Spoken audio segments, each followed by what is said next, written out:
2018, Koh Phangan, Thailand. A place I remember not just for its beauty, but for a chill that I still feel in my bones today. I was traveling alone, seeking the serenity of those sun-drenched beaches. I found a small bungalow right by the ocean. This seems like a perfect little spot. A paved road ran past it, flanked by dense, tangled jungle on both sides. Everything felt like a dream. Crystal clear water, golden sand, paradise. So far, that's what I thought until my second night there. It was a clear night. After a late seafood dinner, I headed back to my room and got into bed quite late. Around 1 a.m., I had just stepped out of the bathroom when the silence was shattered. Knock, knock, knock. 3 sharp, hollow raps on the door. In the dead of night, that sound makes my heart skip a beat. I didn't think much, so I came to open the door. There stood a middle-aged man. His face was weathered, etched with hardship. He wore dark, tattered clothes that looked quite old. He looked at me and asked for a glass of water. I figured he was just a local worker, maybe a trash collector working late. I told him to wait a moment and turned back inside to pour him a drink. But as I turned my back, a few words from him turned my blood to ice. "John Ash, thank you so much. I'm just so thirsty. I really need that water." I froze. The pitcher in my hand began to shake. How did he know my name? I was traveling solo. I hadn't introduced myself to anyone on that island. I had only exchanged a few nods and smiles with the locals. My skin crawled. Goosebumps erupted all over my arms. I rushed back to the door, my hand trembling so hard the water nearly spilled over the rim. He took the glass and drained it in one single gulp, as if he hadn't tasted water in a lifetime. I gathered my courage, looked him in the eye, and asked, How do you know my name?" He didn't answer. He just gave me a faint, gentle smile, handed back the glass, and slowly turned away. I stood there, paralyzed, watching him walk away. He didn't head down the paved road. Instead, he walked straight toward the thick, dark jungle. And then, right before my eyes, his figure began to fade, blurring into the shadows until he vanished completely into the trees. I panicked. I slammed the door, bolted every lock, and checked every window and balcony. It was a struggling night for me. My mind was a whirlwind of questions with no answers. The next morning, I went for a run, following the path he took. There was nothing but just impenetrable wilderness that led to nowhere. When I called my host to tell them about it, they told me, "It's currently the low season. There is no one staying in the bungalows near yours. And take my advice. Never open your door at night again." It's been years, but sometimes at night I still wonder who or what thing that could be there at night.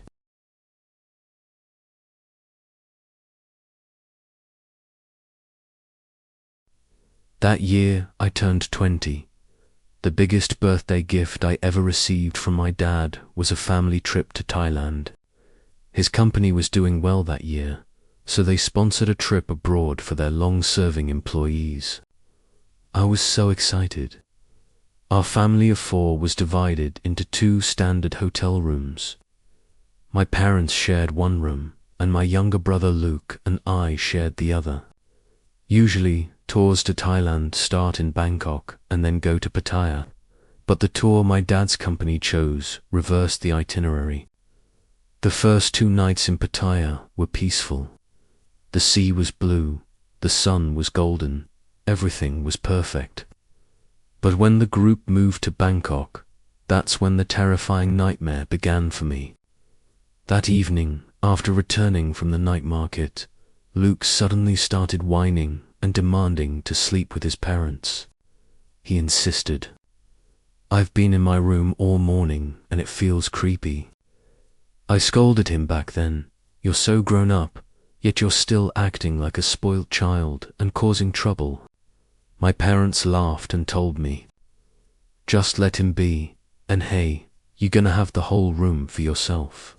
So in the end, I let him be and enjoyed my spacious room all by myself. 9 p.m. I turned off the lights to go to bed, the only light coming from my phone, which was still displaying some birthday photos. The phone's battery was low, and I suddenly remembered my bag was in the locker opposite the bathroom near the door. Being a little bit lazy, I didn't turn on the lights and just got out of bed in the dark. Step 1 and step 2. Suddenly, I felt a strange, sticky sensation under my feet. My mind raced. Oh no, did I forget to turn off the water while showering and let it overflow onto the floor? Worried about damaging anything, I frantically fumbled for the light switch. I flipped up any light switch, and the one behind me, near the bed, lit up.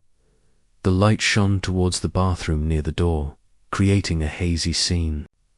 I looked down, and what appeared before my eyes wasn't clear water, but a thick, dark pool of blood spread across the floor. A strong, pungent smell assaulted my nostrils, making me nauseous. Before I could collect myself, a figure began to crawl out from the darkness of the bathroom. Just like the scariest Thai horror movies. A woman in a crimson dress, her long hair matted with blood, crawled across the floor toward me. That sound, that smell. I only managed a few gasps before collapsing to the floor, unconscious. About 30 minutes later, I woke up to find my mother beside me.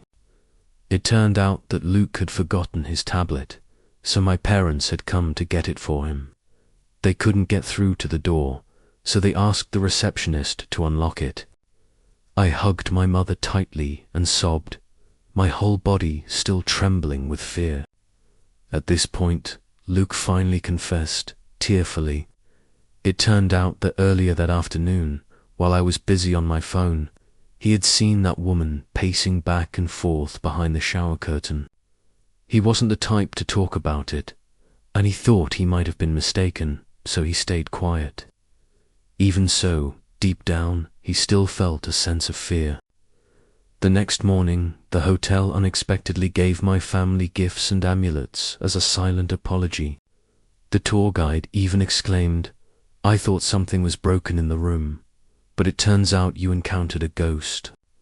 On our last night in Thailand, without a word, all 4 of us crammed into one room, sleeping side by side. That 20th birthday gift is probably the only thing I never want to receive again in my life.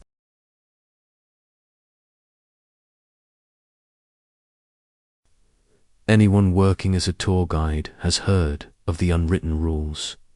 You must knock on the hotel door, or carry a lucky charm in your pocket. My cousin, Budi, was no exception. After many years of leading domestic tours, he decided to upgrade to international tours, and Thailand was his first destination. Everything was normal until the group stopped at an old hotel in Pattaya. Right in the middle of the grounds stood a giant tree, its wide canopy obscuring a large area. But instead of colorful silk ribbons, traditional Thai clothings hung from the branches, strung together on hangers to create the shape of a person. Budi recounted that, from a distance, they looked like hanging corpses. When he asked the receptionist, he was chilled to the bone upon learning the truth. In the past, because of the war, many people died here. That tree is used to ward off evil spirits. Every 3 months, they replace the tree with a new one, as if sacrificing a human life to bring peace to the hotel. That afternoon, Budi recounted the story of the tree to everyone in the group. He thought it was just a local folktale to liven things up, like how tour guides often do to lighten the mood. However, He didn't expect that the story would make Kartini, a woman nearing 50 who was traveling alone on the tour, feel genuinely anxious.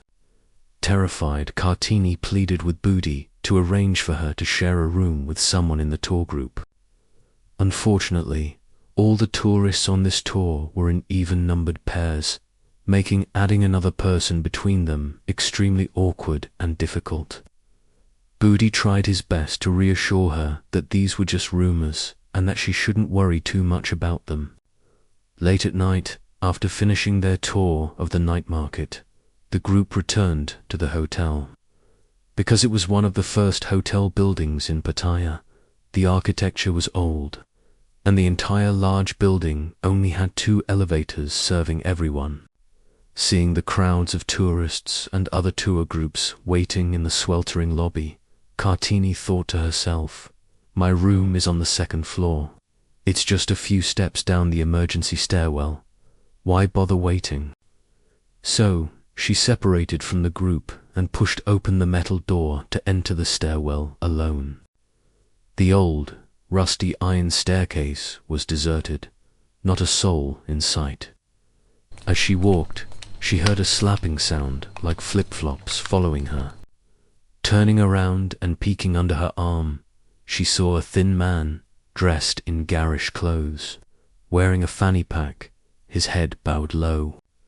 Kartini pressed herself against the wall to let him pass, but waited and no one came. When she turned around, the space behind her was empty. The man had vanished long ago. She sighed, thinking they must have forgotten something and gone back down. But just as she took a few more steps, that slap-slap sound echoed right behind her. Once again, she yielded, and once again, the man vanished into thin air. At this moment, the exhaustion of a woman in her 40s after a long day left her with no energy for further questioning. She just wanted to get back to her room as quickly as possible. However, as she climbed the stairs, that clattering sound echoed from above. Still wearing the same garish clothes and carrying the fanny pack. The person was running down quickly and stopped abruptly in a hidden corner right in front of her. She felt a slight annoyance. Surely this guy ran down to take the elevator, forgot something, and is now running down the stairs again, she'll think. But as she reached that secluded corner, her heart skipped a beat. The man was sitting motionless on the stairs, his hands resting on his knees, his face bowed low. She had to muster all her courage, carefully maneuvering to avoid touching him. The climax came when, just a few steps from the landing door, he reappeared, darting past and brushing sharply against her shoulder. The physical impact was so distinct and real, it sent shivers down her spine. But her reason was screaming. No normal human being would behave in such a bizarre and inhuman way. A cold, electric current slowly spread, seeping into every cell. And she knew she had encountered something she shouldn't have. Trembling, Kartini rushly opened the door to her room and heard a clack, followed by a light cough from inside. As she pushed the door open, the light from the hallway streamed into the dark room, revealing the same man sitting in the chair in the middle of the room. He was still wearing the same flamboyant clothes, still hunched over, his hands resting on his knees. Click, the door slammed shut by itself. Kartini panicked, abandoning her room and running downstairs to find Budi. Finally, overwhelmed with fear, she had to ask to sleep in the guide and driver's room in the basement, accepting the lack of air conditioning and windows just to be near other people. At 4 a.m. the next morning, the group prepared to depart. Budi stood at the bus door counting the passengers. There were 38 passengers, plus him and the driver, making a total of 40.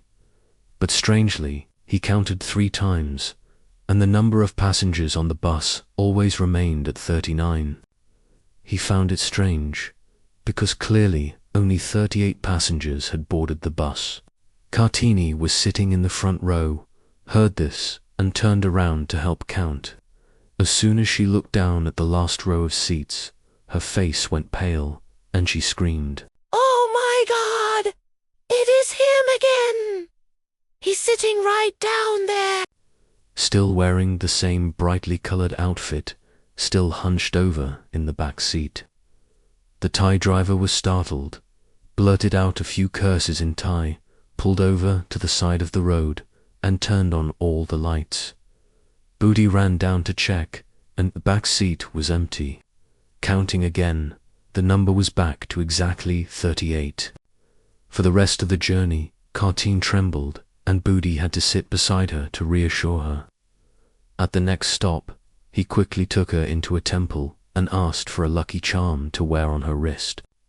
Whether it was due to a magical spell or simply that the guest had had enough fun, the flamboyant man never appeared again for the rest of the trip. But for Booty and Kartini, it will forever be an unforgettable real-life Thailand tour.